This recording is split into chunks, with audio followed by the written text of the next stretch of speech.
Magandang araw po sa lahat. Welcome sa Salita ng Diyos. Sagutin po natin ngayon ang katanungang ano ang buhay? Ano nga po ba ang buhay? Ang buhay ay maganda at kahanga-hanga dahil ito ay galing sa Diyos. Sa Genesis chapter 2 verse 7, pagkatapos, ginawa ng Panginoong Yahweh ang tao mula sa alabok. Hiningahan niya sa ilong at nagkaroon ito ng buhay.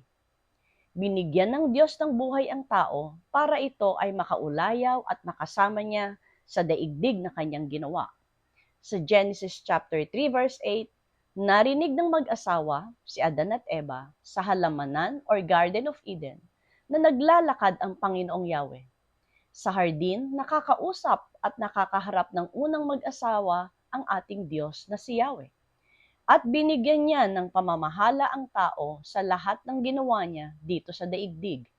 Genesis chapter 1 verse 26.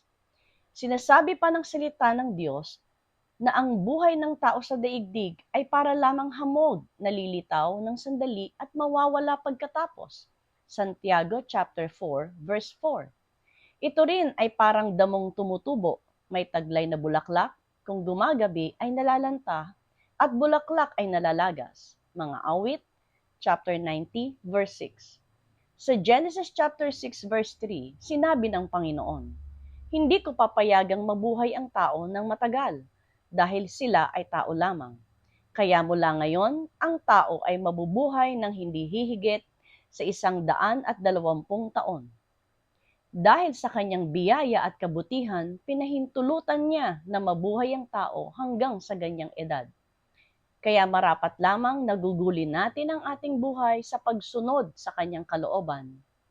Dahil ang buhay po natin dito ay hiram lang sa Diyos at sandali lang kumpara sa buhay na nag-aantay sa mga taong nananalig at nagtitiwala sa Kanya pagkatapos ng maikli at mabilis na buhay natin dito sa lupa. Sa Isaiah chapter 46 verse 4, ito po ang sabi ng ating Diyos. Ako ang inyong Diyos, iingatan ko kayo hanggang sa pumuti ang inyong buhok at kayo ay tumanda.